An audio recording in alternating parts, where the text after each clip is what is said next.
নমস্কার বন্ধুরা, তোমরা সবাই কেমন আছো? আশা করি তোমরা সবাই খুবই ভালো আছো। আমিও খুব ভালো আছি। হনুমান জয়ন্তীতে আমি কিভাবে আমার ছোট্ট নিয়ম অনুযায়ী আমি পুজো করেছিলাম, তাই তোমাদের সাথে একটু শেয়ার করলাম। এখানে দেখো পূজার সরঞ্জাম তো সবই রয়েছে, আর হনুমানজির ফটোও রয়েছে।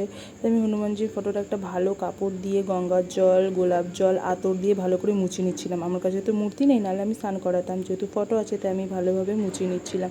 এবার ভালোভাবে মোছানো হয়ে যাওয়ার পর এখানে আমি ঠাকুরকে চামেলির তেল দিয়ে, মানে তেল মাখাবো ঠাকুরকে। হনুমানজির চামেলির তেল খুবই প্রিয়, তাই এই ঠাকুরকে এখানে আমি ভালো করে চামেলির তেল মাখিয়ে নিচ্ছিলাম। তারপর এই যে জলচৌকিটা দেখছি, জলচৌকিটার উপর আমি একটা লাল ভালো কাপড় পেতে নিচ্ছিলাম। হনুমানজির লাল রঙ খুবই পছন্দের, তাই লাল কাপড় পেতে আমি গঙ্গার জল ছিটিয়ে ফুল টুল দিয়ে হনুমানজির চিত্রপত্রটা রেখেছিলাম। তারপর হচ্ছে আমি এই যে লাল চন্দন আর তোমার চামেলির তেল দিয়ে মানে গুলছিলাম, কারণ ওইখানে যে হনুমানজিকে আমি পাতার মালা পরাবো, পাতার মালাতে রাম নাম আমি লিখবো।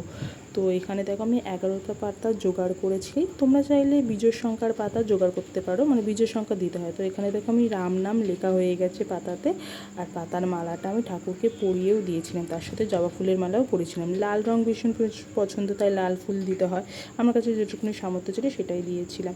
তারপর এখানে আমি ঘিয়ের প্রদীপ দিয়ে ঠাকুরকে আরতি করছিলাম, আর একটু লবঙ্গও দিয়েছিলাম তাতে 3টে। তারপর ঠাকুরকে সামান্য ভোগ দিয়েছিলাম, মানে হনুমানজি তো সেরকম কিছু দরকার নেই, অল্পতেই সন্তুষ্ট। এখানে ছোলা, লাড্ডু, গুড়, কলা দিয়ে ঠাকুরকে আমি ভোগ নিবেদন করেছিলাম ঠাকুরের জন্য। আর বলছিলাম জয় শ্রীরাম, জয় হনুমান। তা ঠাকুরকে ভোগ দেওয়া নিবেদন করার পর ঠাকুরের জন্য পানও সাজিয়েছিলাম। ঠাকুরের পান অত্যন্ত প্রিয় হনুমানজির। তারপর এদিকে আমি কর্পূর দিয়ে আরতি করে নিচ্ছিলাম, পঞ্চপ্রদীপ দিয়েও আমি আরতি করেছি, মানে যেটুকুনি আমি পেরেছি চেষ্টা করেছি নিজের মতো করে পুজোটা দেওয়ার। তো তোমরা দেখো আমি এদিকে পঞ্চপ্রদীপ দিয়েও আরতি করছি, আর মানে বজরংবলীর মন্ত্র করছিলাম। বজরংবলীর অনেক মন্ত্র আছে, কিন্তু তোমরা যে কোনো একটা বলতে পারো।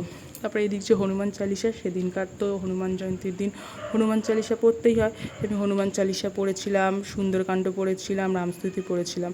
এইভাবেই পুজো দিয়েছিলাম। টাটা।